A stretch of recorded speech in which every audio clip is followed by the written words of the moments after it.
ನಡೀತಾ ಇದೆ ಸರ್. ಇನ್ನೂ ಕೂಡ CJP ಅವರು ಧರ್ಮೇಂದ್ರ ಪ್ರಧಾನ್ ಅವರ ರಾಜೀನಾಮೆಗೆ ಆಗ್ರಹಿಸಿದ್ದಾರೆ.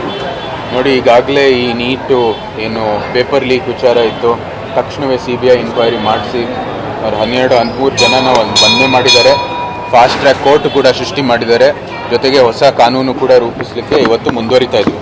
ಸೂಕ್ತವಾದಂಥ ಪ್ರತಿಕ್ರಿಯೆ ಕೊಟ್ಟಿದ್ದಾರೆ. ಇದು ಭಾಳ ಗಂಭೀರವಾದಂಥ ವಿಷಯ ಅಂತ ಹೇಳಿ ಏನು ಪೇಪರ್ ಲೀಕ್ ಇದೆ ಅದನ್ನ ಭಾಳ ಗಂಭೀರವಾಗಿ ಪರಿಗಣಿಸ್ತಾ ಇದ್ವಿ. ಗಂಭೀರವಾಗಿ ಇದನ್ನ ಬಗೆಹರಿಸೋದಕ್ಕೆ ಮುಂದುವರಿತಾ ಇದ್ದೀವಿ. ಈಗಾಗಲೇ ಏನೇನು ಬದಲಾವಣೆಗಳು ಆಗಬೇಕಾಗಿದೆ ಅದು ಆಗೋದಕ್ಕೆ ನಾವು ಮುಂದುವರಿತಾ ಇದ್ದೀವಿ. ಜೊತೆಗೆ ನೀಟಿನ ಎಕ್ಸಾಮಿನೇಷನ್ ಆಗಲೇ ಆಗಿ ಫಲಿತಾಂಶನೂ ಕೂಡ ಬಂದಿದೆ. ಸೊ ಈಗ ಈ ಒಂದು ಪ್ರಾಮಾಣಿಕವಾದಂಥ ಒಂದು ಹೋರಾಟ ಏನು ನಡೀತಾ ಇತ್ತು ಅದ್ರ ಜೊತೆಗೆ ಹಲವಾರು ಗುಂಪುಗಳು ಸೇರಿದ್ದಾವೆ.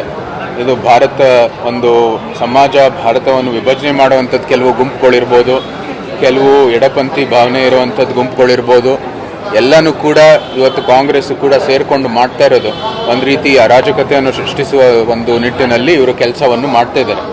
ಸುತ್ತಮುತ್ತ ಒಂದು ರಾಷ್ಟ್ರಗಳಲ್ಲಿ ಏನು ನಡೆದಿದೆ, ಏನು ಅಂತಾರಾಷ್ಟ್ರೀಯ ಕೆಲವು ಷಡ್ಯಂತ್ರಗಳನ್ನು ಕೂಡ ಒಂದು ಮಾದರಿಯಾಗಿ ಇವರು ಅದನ್ನ ಒಂದು ರೀತಿಯ ಒಂದು ಯತ್ನವನ್ನು ಪ್ರಯತ್ನ ಮಾಡ್ತಾ ಇದ್ದಾರೆ. ಇದು ನಿಜಕ್ಕೂ ಖಂಡನೀಯ.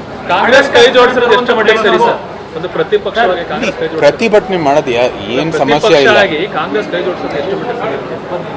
ಪ್ರತಿಭಟನೆ ಮಾಡೋದ್ರಲ್ಲಿ ಏನು ಸಮಸ್ಯೆ ಇಲ್ಲ. ನಾವು ಕೂಡ ಪ್ರತಿಭಟನೆ ಮಾಡ್ತೀವಿ. ಇಲ್ಲೂ ಕೂಡ ನಾವು ವಿರೋಧ ಪಕ್ಷ ಆಗಿ ನಾವು ಪ್ರತಿಭಟನೆ ಮಾಡ್ತಾ ಇರ್ತೀವಿ.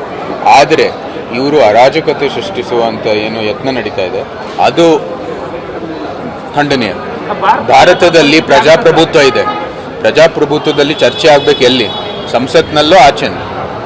ಸಂಸತ್ನಲ್ಲಿ ಇವರು ಚರ್ಚೆ ಮಾಡೋದಿಲ್ಲ, ಸರಿಯಾದ ರೀತಿಯಲ್ಲಿ ಅಲ್ಲಿ ಪ್ರಕ್ರಿಯೆ ಪಾಲನೆ ಮಾಡಲ್ಲ.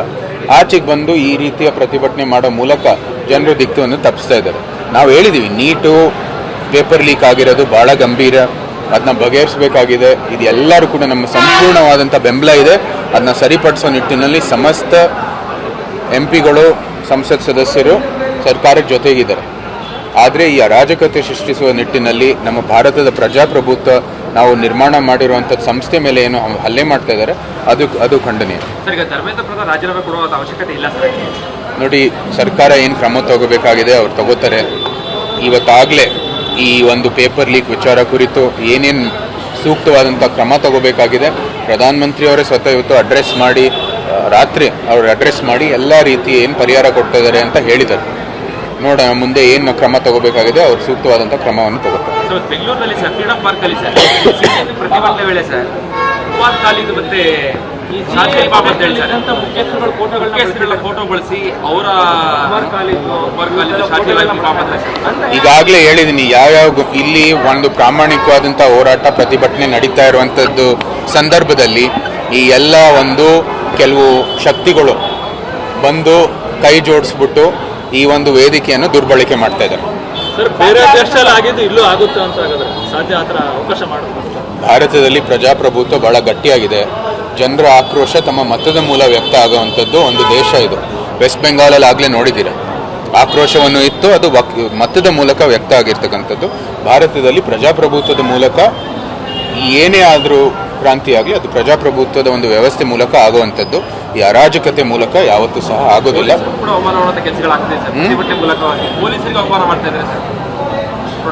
ನೋಡಿ, ಅವ್ರಿಗೆ ಈ ಒಂದು ಸುತ್ತ ಏನೇನು ರಾಷ್ಟ್ರಗಳಲ್ಲಿ ನೇಪಾಳ ಇರ್ಬೋದು, ಬಾಂಗ್ಲಾದೇಶ್ ಇರ್ಬೋದು, ಶ್ರೀಲಂಕಾನು ಸಹ ಏನೇನು ನಡೆದಿದೆ ಅದನ್ನ ಗಮನಿಸ್ತಾ ಇದ್ದಾರೆ.